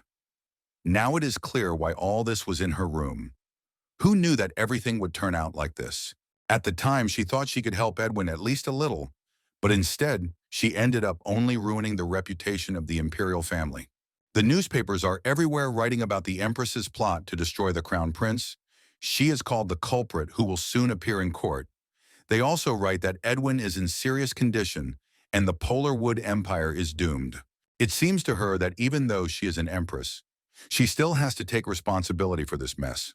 Meanwhile, some man came to her and started asking if she was ready to give up. But before answering, she asked who else he was. It turns out that Namiya came to her, and she decided to get straight to the point because there was very little time. She told her that she knew how Her Majesty could win the trial and asked if she was interested in talking about it. Instead of being happy and listening to the girl, she refused to communicate with her because she had long ago stopped trusting such assistance. In any case, the girl is still sure that the Empress will not be able to refuse, and so far she is only showing her character. Meanwhile, the woman begins to reconsider because she had never heard of a certain Namiya from the scroll department before. And it's also strange for her that the girl behaves very confidently, although even those who keep her here are afraid to anger her. Usually when the Empress looks at people, most of them tuck their tails and run away. She is so used to it that she no longer knows how it could be any other way. And now when she looks at this stranger, she doesn't even flinch and looks very strong, both morally and physically. In fact, Namiya just controls her behavior and emotions very well. Inside, she experiences everything the same as other people. Now it is simply very important for her to look so that the Empress would listen to her. At the very least, she has already managed to interest her. Since they had very little time, she began to use the most effective methods, reminded that a minute ago, the woman asked if she could be trusted, and after that asked that if she said that she knew that the Emperor was ill and once again clarified, Her Majesty began to trust her. Out of the blue, she started to get very indignant, even called the girl names. Apparently, she still doesn't understand that she came to help. Namiya was not afraid. She told her that this was not all that she knew. After that, she reminded her that if the trial started like this, Her Majesty would have no choice but to accept the blame. The woman replied that she did not want to hear anything about it, and she would not tell anyone anything anyway. She had long ago realized that it was better to say nothing at all than to regret some words later. The authority of the Imperial family had already declined, and she did not want to destroy it even more. It seemed to her that in such a situation, it was better to remain silent and die. At that moment, the woman even thought that she would never be able to gain recognition from people, because she had already been convinced more than once that no one needed an empress who used to be a knight. Even ministers prefer not to look her in the eye. They do not perceive her as a woman at all. They see in her only danger and nothing more. What can we say if even her son is very ashamed of his mother, and in short, refused to walk together on the street so as not to be afraid of his friends? At this point, Namiya couldn't take it anymore. She realized that she needed to be spoken to harshly, otherwise they wouldn't have time to do anything. She asked her if Her Majesty had really gone completely mad, and how she could say that it would be better for the prince. In her place, she would do everything to free herself and to remember with pride how she had overcome even such difficulties when they were trying to break her from all sides. Especially if she just dies peacefully, it won't prove or solve anything. The little prince, who is only 8 years old, is unlikely to understand and think everything. My mother died to protect me. On the contrary, they can then convince him that she is bad or something like that. Therefore, while there is an opportunity, you need to fight for your happiness, at least for the sake of your son, to whom you need to set an example. And then she finally says that the girl is right, and she is very happy that she finally understood it and said that it is very cool. They didn't even have time to finish speaking before one of the guards came to them and started asking why there were strangers there. She immediately began to resolve the situation, explained who she was and where she was from. The guy asked what brought her here, and hinted that she wouldn't be able to stay here for long. Rules are rules. Namiya replied that she came on the orders of Crown Prince Kiros to check the scrolls kept here, but the guy doubts whether the master could really give such an order. Anyway, as far as he knows, the scroll storage is in another place, and yet he doesn't understand what she's doing here. The girl couldn't think of anything else to say, but that the lady had a very bad stomach ache and she came to help her with it, if of course he understood what she was talking about. The guard can't remember the Empress ever complaining about it, so Namiya had to explain that she was probably embarrassed to talk about it in front of the guards, then turned to the lady for a second, winked at her so that she would pretend that he really had a stomachache. The woman was a little confused, but still decided to play along.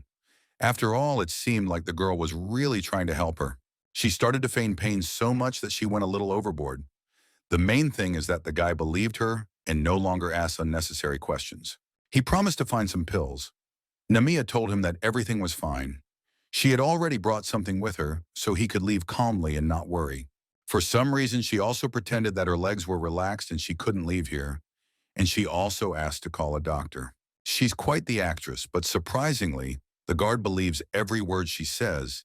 He's only worried about the fact that he's been leaving his post for a very long time and is in a hurry to return. The girl started making up different phrases on the fly. She talked to this guy in such a way that he himself wanted to leave them even worse. In the end, he ran to his place, wished them all the best, and from the outside, it looked a little funny. As soon as the guy ran out the door, the Empress immediately laughed. She already likes this name. At least she was able to make her laugh. Her Majesty clearly treats her better now, which means it will be much easier to negotiate with her now. The woman says that it was a lot of fun. That's exactly what she was missing, and overall, everything turned out even better than the girl expected. She is even grateful to that guard that he approached them, because now, when she appears here, it will not raise any questions. At least from him. After they calmed down a bit and listened so that no one else would come to them, the Empress herself became unlike herself. She started talking with a pleasant voice and admitted that she felt that she could be trusted, and also thanked the girl for being so persistent and holding out until this moment. She herself doesn't know why this is happening, but she doesn't want Namiya to leave her. She managed to do it in order to earn the favor of Her Majesty. The woman said she had no idea what plan she'd come up with, but she felt something would work out and they should team up. She promised that she would listen to her in everything, and if they succeeded, she would definitely thank her. Time flew by very quickly and unnoticed. 2 days passed, and here came that very day of the trial, which I would like to postpone, but it will not work. The Crown Prince has been on edge since the morning. He knows that it's about to start here. He would like to help her somehow, but he has no idea how to do it, and he doesn't even realize that someone is already doing it. He feels that the Empress is absolutely not guilty, and that she was definitely drawn into something bad for which she could be unfairly punished. Since childhood, she has risked herself without hesitation to protect him. She is a very simple and straightforward person who does not know how to lie. That Frun would somehow harm him or even think about it. This cannot happen. It's just a pity that he is now absolutely powerless and has no ideas to save her. What is there to talk about if even an attempt to meet her was a failure due to the seriousness of the accusations? All hope was on the Minister of Justice, but he didn't help either, although relying on him was a mistake from the start. In the end, the best he could do was to send an urgent message to His Majesty the Emperor, who was now resting, that the Empress's trial would soon begin. And in the meantime, the assistant knocked and said that everything was starting soon, and this was the worst news he had heard in a long time. He said that he understood everything and started getting ready because he would not allow himself to miss this event. Although they have become very distant from each other lately, the Empress is still a very important person for him, and he cannot help but support her, at least with his presence.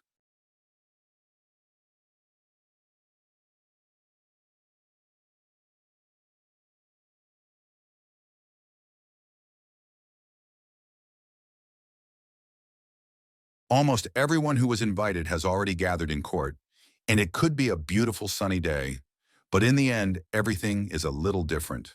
He didn't think there would be so many people. A lot of aristocrats had gathered, and it's not surprising. It's interesting to be present at this moment to better understand the situation. On the other hand, perhaps he can evoke sympathy and change the course of events. At the same time, he has a very hard time believing it. He wants to believe that Her Majesty has somehow prepared for today's meeting. Otherwise, she simply has no chance of leaving here with a victory. And he also looked at the woman. She looks like she's not very upset, and even that calms him down a little. Then the guy began to look closely at everyone present. Suddenly, somewhere there was a person who came to protect her. He looked around the room several times, but only on the third time he noticed a familiar face that he never expected to see here. Meanwhile, the girl has already completed her preparations. She is going to win this trial with dignity and has almost no doubt that she will succeed. And in the meantime, two men started gossiping that some rumors were true and she didn't want to, but accidentally overheard their conversations. One of them said that they say that Crown Prince Kirosu likes a girl who looks like a dried-up bean sprout. But is that really what they called Namiya now? It just so happened that the guy just looked in their direction and seemed to hear their words, although this is impossible. These two also talked about how they heard that some engagement negotiations were already underway, and the girl does not understand where such rumors come from and who is spreading them. Then she heard Deborah from the Administrative Assistance Department gossiping about all this. She said that she asked Namiya about it, and she just smiled serenely, as if everything was fine in their relationship. She felt so embarrassed that she wanted to fall through the ground, because all this information has nothing to do with the truth, and it is very offensive that people believe it. Then she thought that if they liked it so much, then let them discuss other people's lives. The main thing is that it doesn't bother her in any way, because gossip will always exist and it is impossible to eradicate it completely. And meanwhile, Chase, as usual, thought that the gentleman was looking at Lady Namiya, although the guy was just looking at the people in front of him, and he had already come up with something for himself. He loves to see things that weren't really there, so much that, from an ordinary situation, where there isn't even a hint that someone is looking at someone, he already sees some kind of romance. The gentleman literally feels with his back that the assistant is barely holding back from shouting how happy he is for them. No one asked him, and he already warned that there have been too many weddings lately, so all the dates are already taken, and if the gentleman wants to get married, he will have to try very hard or pay a lot of money. Without realizing it, he had already begun to imagine them together. That's how just hints from other people work, and if it weren't for the assistant, he would never have thought of it, especially being in the courtroom. After that, he looked at Chase, and with his eyes made it clear that one more hint like that, and he would look for a new assistant. At least instead of talking about a wedding that no one asked him to, he could be at least a little useful instead of just standing on the sidelines. And then, out of the blue, the assistant just joked about it. The gentleman is already asking to reserve a place for the wedding. It sounds like some kind of strange plan, and it is unlikely to be connected with any feelings. If only we knew why he needs it. There is a possibility that he was just playing a joke on his assistant so that he would no longer interfere where he was not wanted. And now apparently the trial is starting. The judge came into the room and there was complete silence around, as expected. It turns out that this is the same Arnold. It was unexpected to see him in this place, and since he occupies such a position, it means that either he will be against her or will look for any options to help. The first thing he said was that Her Majesty the Empress, Fron Polarwood, was accused of plotting to assassinate Crown Prince Kairos Polarwood. And that means he betrayed her because he could say that it was like that the information has not yet been confirmed, and something like that. First, he asked the witness to come behind the podium and introduce himself. And this person turned out to be Osen, the very same head of the Scroll Management Bureau team. The judge asked him to describe what had happened, to which the man replied that the first time he learned of it was when he was at his usual lunch spot. Then the owner of the store told him something unusual, which he didn't even believe at first, and explained that such a thing couldn't happen. The man said that someone had seen the Empress buying poison from a black market merchant across the street. At first, Osen didn't believe him, but he waited for the day he mentioned and was shocked because he actually saw the Empress. As a simple employee, he was worried whether he had the right to report on the Empress. And he was also afraid that he had understood everything incorrectly and would only hug the Imperial family in vain. He said that as a servant, he cannot allow fear to overcome his duty. And while the girl listens to this, she cannot stop wondering how one can be such a shameless person. After all, she was right about him. After so many years, he doesn't change. He only gets worse and looks for profit in everything. like most of the people in this room. The Crown Prince is very unhappy with this testimony. He says that he says this in front of so many people. It will come back to haunt him one day as soon as the truth comes out. And this man also said that, be that as it may, the Empress had acquired poison that was dangerous for the entire Imperial family. And in his opinion, this was a clear attempt to get rid of the person. Arnold asked him to keep his personal comments to himself, because in the courtroom this is unacceptable, and here they can only talk about facts, not assumptions. The judge even asked the defendant to say a few words, but she refused because she knows perfectly well that all words will be used against her. The guy was very upset because at this rate they would definitely lose the trial, but at the same time he didn't know how to help her. And then the most important question was asked: why did she buy the poison that was recently found in her room?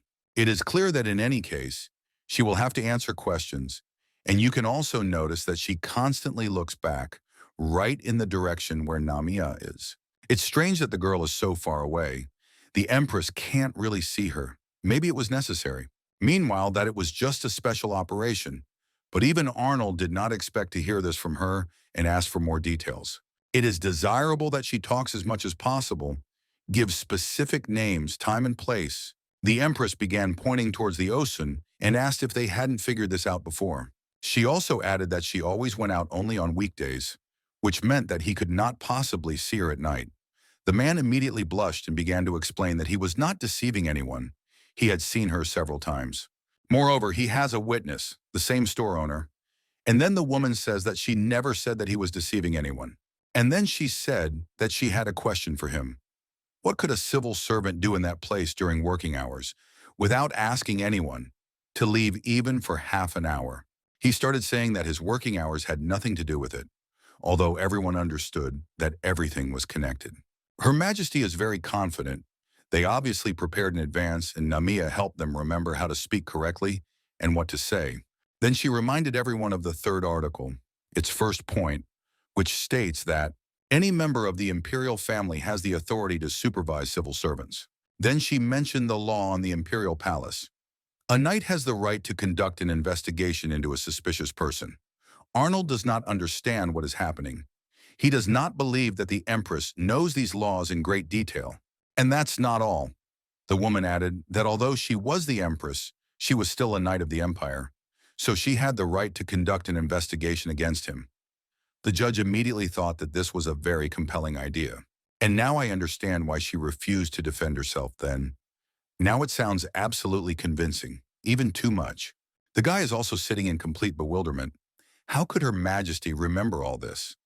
And she didn't even have any books to learn all this information in advance. And the crowd that used to mock her started whispering. It seems some even changed their minds. The atmosphere in the courtroom has changed noticeably, which means that I have a good chance that the trial could go the way they want it to. So much time had passed that the judge decided to take a break, and the hearing would resume in exactly 1 hour.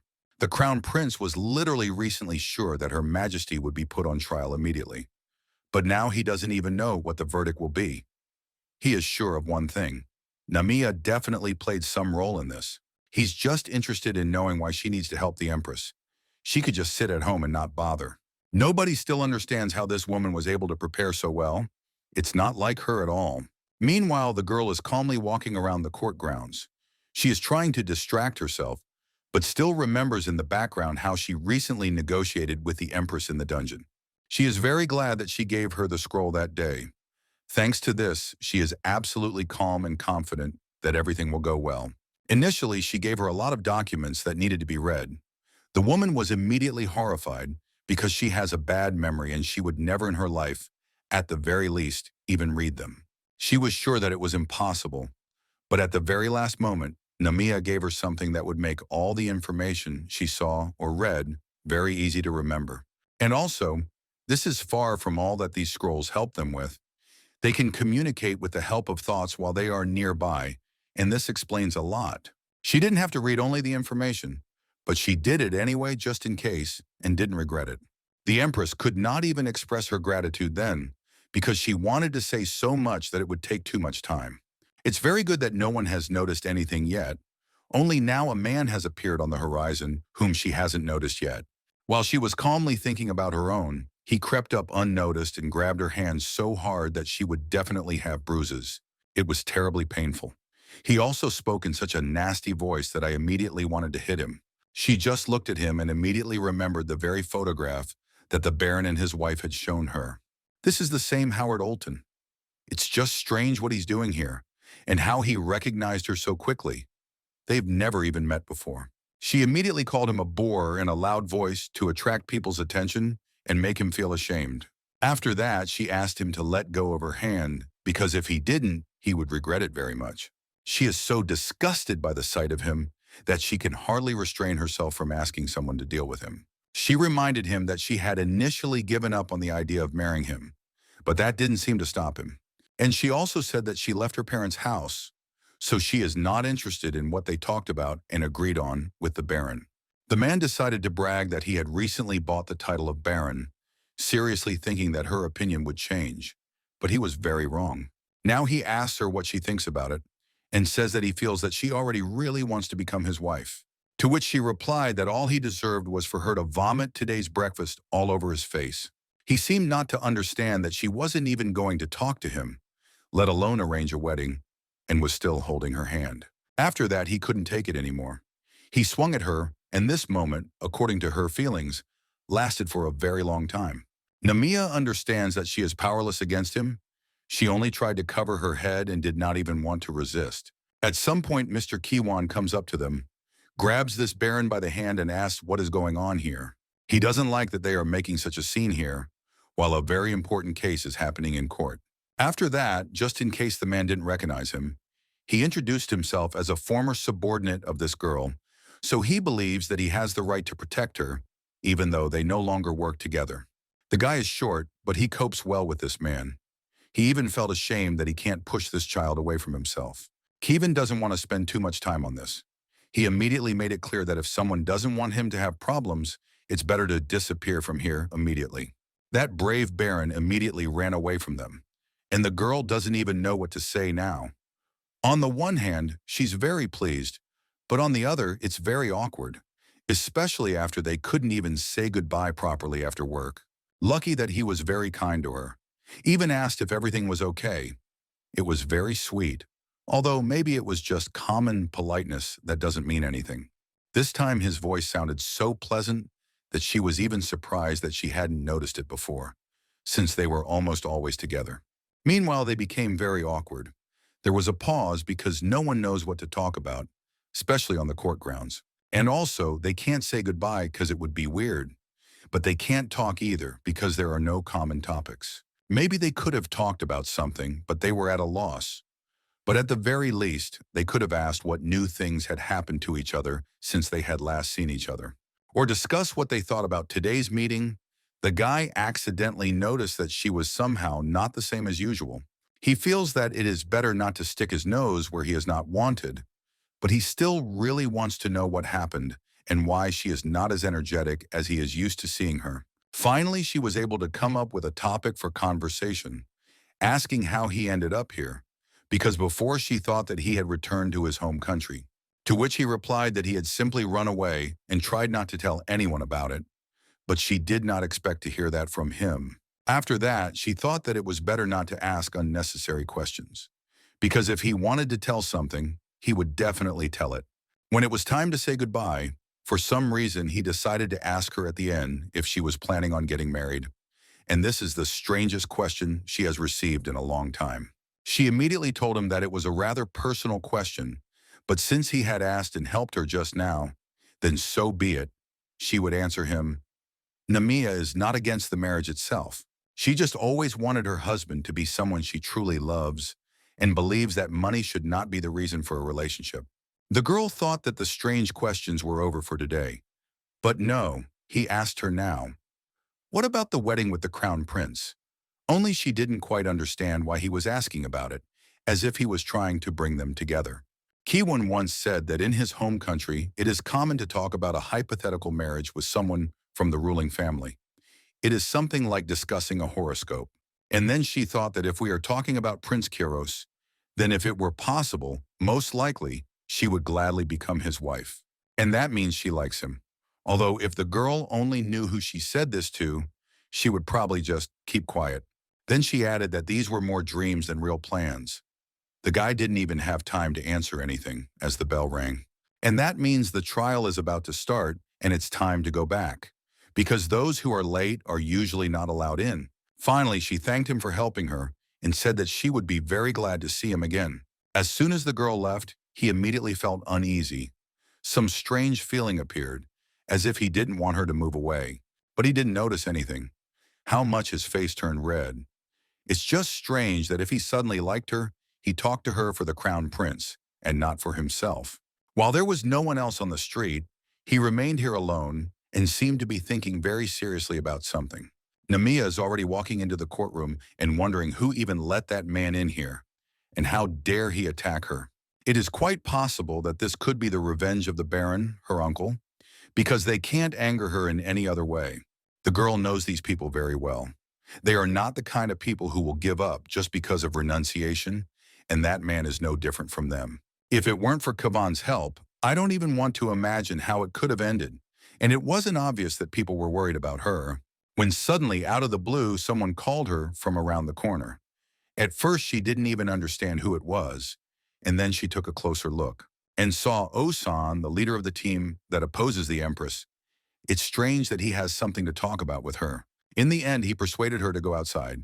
She resisted for a long time, but he succeeded. Everything looks as if he realized that she was helping the Empress and wanted to make sure that she did not come to the hall for as long as possible. She asks him how she can help him, and he begins to resent her overly rude behavior. Then he started reminding her how he always took care of her, helped her, and did everything she needed. As gratitude for all this, he wants to demand a teleportation scroll from her and seriously thinks that she will help him. Apparently, the man doesn't understand that they are on different sides and it is not beneficial for her to do anything at all. The thing is that teleportation scrolls are not difficult to make, but they have a short range, which makes them ineffective. When she started to explain this to him, he answered her very rudely and still asked her to do it, and also hinted that otherwise she would regret it later. He says that he is not asking her for anything complicated. It will take a couple of minutes, but it will help the person out a lot. He needs to get out of this palace urgently, which means that the witness wants to leave the territory immediately. Apparently, he is not confident in his abilities, or he is afraid that someone will find out that he told a lie. He is already starting to get nervous and asked to teleport faster. This time, the girl wasn't afraid to tell him. She politely said that she couldn't do it, and the reason wasn't that she didn't want to. After that, she reminded him that maybe it seems to him that when she saved the prince and made a huge number of scrolls, then now she can quickly help him. But this is not so, almost led her to a disciplinary statement, and he himself scolded her for it, so she cannot make this mistake again. He thought that he could apologize and she would immediately change her mind. But he didn't succeed. Namiya understands perfectly well that if she helps him in any way, she will complicate everything for herself. And this is not interesting to her. Then she reminded him that she was already late for court and asked him not to detain her any longer because she couldn't help anyway, no matter how much he asked. It seems he is not going to let her go. The man told her that until she teleports him, she will not leave him. Meanwhile, as it turned out, the crown prince had a new opportunity. It turns out that he had been reincarnating back into himself all this time, because all this time he was in the form of his assistant Kiwan, which means that it was he who asked the girl about the wedding, and she doesn't even imagine that the crown prince himself heard everything she said. Now it is clear why the assistant was asking about her wedding with the gentleman. The gentleman himself was in his audience, but more on that later because he just heard some screams. Meanwhile, Namiya warns that if he doesn't let her go right now, she will use this situation in court, and then he will definitely be in trouble. He had already started to swing at her, saying how dare she contradict him, and this time the girl couldn't resist either. Someday she would have to do something about it, because there might not always be someone who could help. She was lucky that this time the crown prince approached them. He looked at the leader with such a look that he immediately understood everything. He smiled nervously and tried to explain that the gentleman had misunderstood everything, although everything was already too obvious. The guy approached the girl and promised to take her to the courtroom, and while he was there, she even forgot that they were not alone. After that, the guy ordered Osen to return to court immediately, and then the man realized that everything was very bad. It would have been better if he had not touched her and tried to escape himself, but he only made it worse. When they were already inside, the guy asks why she is always so carefree, as if she knows that no one will hurt her. He feels like she's deliberately provoking people to get into trouble. Then he thinks that maybe it didn't sound quite like he meant it, and explained that there is simply no point in communicating with people who do not deserve it. In such cases, it is not a sin to even hit first, but only if it is as a defense.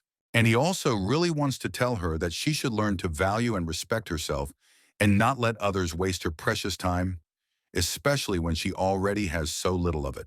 Very soon he will take care of it himself, but for now he suggests not to delay and return to the hall. In fact, she understands this perfectly well herself. The girl has always been too polite even towards those who do not deserve it, but so far there is no time to think about it because lately there are too many problems. After all the difficulties, the trial resumed and followed the same scenario as at the beginning. Everyone had a little rest, so the atmosphere was a little more pleasant and not so tense. The Empress continued to press the witness with suspicions. She did it so well that even she herself was surprised. And the team leader defended himself, insisting that it was unfair, although his gaze seemed very worried. Anyway, they still had a flawless plan that had no chance of failure. It's just impossible. Step 1, use logical arguments to win the audience over to your side. Step 2, stall for time with constant suspicions. And step number 3, naturally, is to involve His Majesty, the Emperor, in the matter, which the woman also copes with very well. She took a risk and said that her husband himself ordered her to do it, and she said it in such a way that it was impossible not to believe it. I asked her to explain what she was talking about, to which the woman replied that collecting poisons, conducting an investigation about this person, all these were her husband's orders. The judge considers that such unanswered statements are unacceptable, and the witness added that if this were a real order from His Majesty, he would have come publicly. Now the two of them needed to buy a little time. It's a little hard, but for the sake of victory, it's worth it. The Empress begins to get indignant. She asked to give at least one example when someone saw her deceiving someone, and all because such cases never happened. The judge begins to be indignant at Her Majesty's manner. After all, even though she is the Empress, it is better not to behave like that in court, being a suspect. The man was indeed right, but she couldn't do it any other way. She still needed to gain time, and there was no other way to do it. At this moment, unexpectedly for everyone, the Crown Prince rises from his seat and says that she would also like to give her testimony, although initially he should not have interfered in this matter at all.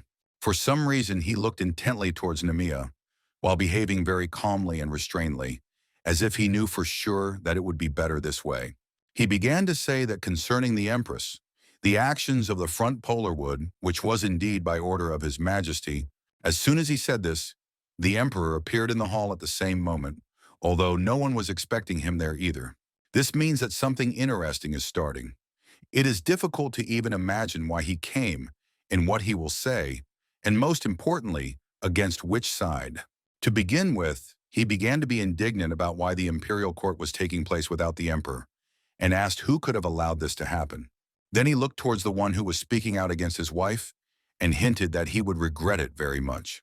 With the appearance of the Emperor, the man will surely believe that the Empress's words are true, and all this was done to catch him. According to the book, the Emperor's secret ability was teleportation, which he didn't even tell his wife about for a while. So he was able to arrive instantly from the far west. Now it is clear why everyone was so surprised to see him. Anyway, if Osun starts to think that he was used to frame the Imperial family, he won't be so confident anymore. Literally a couple of minutes later, he was already kneeling in front of them and swearing that he would tell them everything, but no one understood what exactly. Nami is very pleased to see this, especially after the way he behaved with her some time ago. Now he will definitely get what he deserves. And she also has no idea how and why the guy started helping, but thanks to this, they easily managed to buy time, as they wanted. Meanwhile, the Emperor asks what the man wants to confess to them, and also advises to do it quickly, so that he does not get even more angry. Osan starts to justify himself, saying that he is not guilty, although everything goes to the fact that it is exactly the opposite. Did he really change his mind? And he also said that he was just doing what he was told, because if he had refused, he wouldn't be alive now. His Majesty asked him to tell him who exactly had threatened him, because since he had already admitted it, he had nothing more to hide, and so perhaps His Majesty could help him. The man promised that he would confess to everything, and then apologized for hiding the truth for so long. At that moment, someone present realized that he was about to name someone, and very cleverly made it so that he couldn't do it. That man threw a sword at him. It flew in a matter of seconds, and no one even had time to notice who did it, because everyone was looking towards Osun and waiting for him to name the villain they needed to look for. Everyone is panicking. So many people literally saw a person die before their eyes, and it is possible that he will be the only one they want to get rid of. It was obvious to everyone that there was a spy and a traitor in the room, but surprisingly, His Majesty reacted very calmly, as if he was sure that he was safe. And also, some man started shouting at the whole room, asked to pay attention to him, and shouted something about revolution. Then he started drinking the contents of some jar, which was very similar to the one in which poison is usually stored. The girl just looked at him at that moment and saw that a couple of seconds later, he fell to the floor, apparently poisoned, and died. She still didn't understand what just happened. It looks like this is the spy. He was just afraid that they would find him and decided to die painlessly and without shame. Namiya thought all this time that the leader wanted to escape from the emperor's guards, but she was wrong. He probably wanted to escape from those who would destroy him after confessing. Osun and that man, they are nothing more than pawns. She realized this only now and regrets it a little, because everything could have become clear much earlier. She is offended that for some people a person's life is nothing more than just a joke or a tool. She doesn't even know what she would do in their place. The emperor believes that first of all, they need to finish the trial and come to some kind of decision, even if it takes a long time.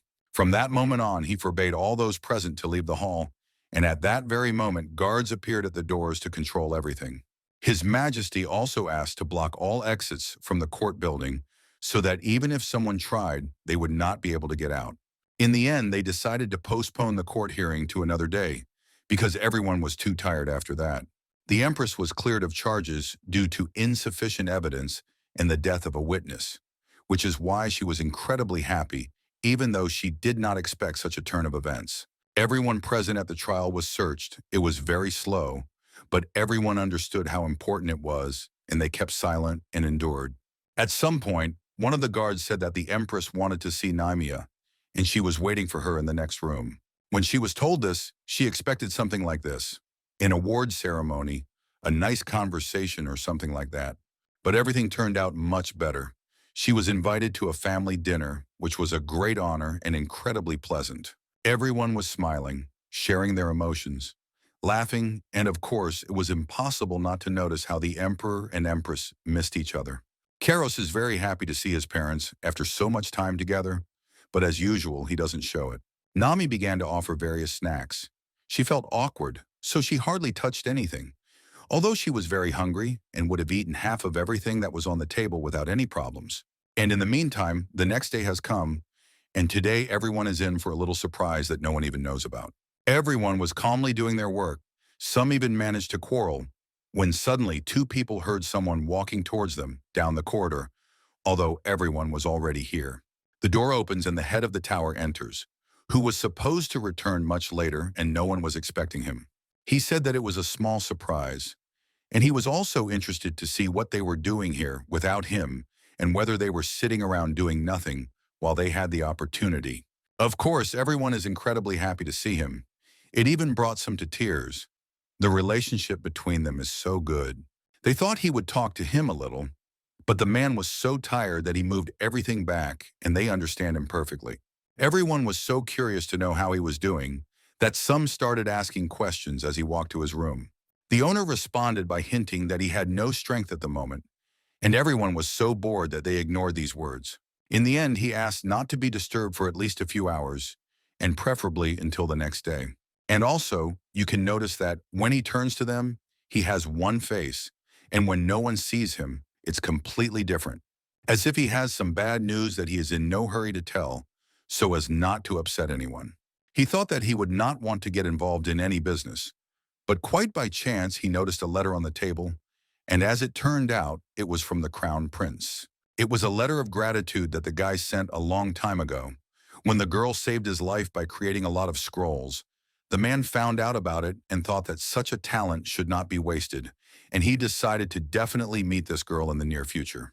Meanwhile, everything is fine in the Imperial Palace. There haven't been such family gatherings here for a long time. A pleasant atmosphere finally appeared in this house, which even made the girl envious because she had never had anything like this, and probably never would again. And then the emperor suddenly started apologizing to her that the meeting had turned out so awkward, to which she told him that he shouldn't apologize for it at all. After that, the empress offered her to try a very tasty snack. And at that moment, Namiya wondered how she had come to dine with the imperial family. She literally couldn't wrap her head around it. Literally, a couple of hours passed, and Her Majesty invited her again for a snack. Only now there was even more food than there was when they had dinner. The woman thinks that the girl has worked so hard that she deserves a tasty snack, although this can even be called a full meal. Naturally, it's impossible to refuse something so impossible. Everything smells and looks so good that you want to eat it all to the last crumb. And in the meantime, they all gathered again in the living room and began to discuss how they could thank Namiya for everything she had done for them.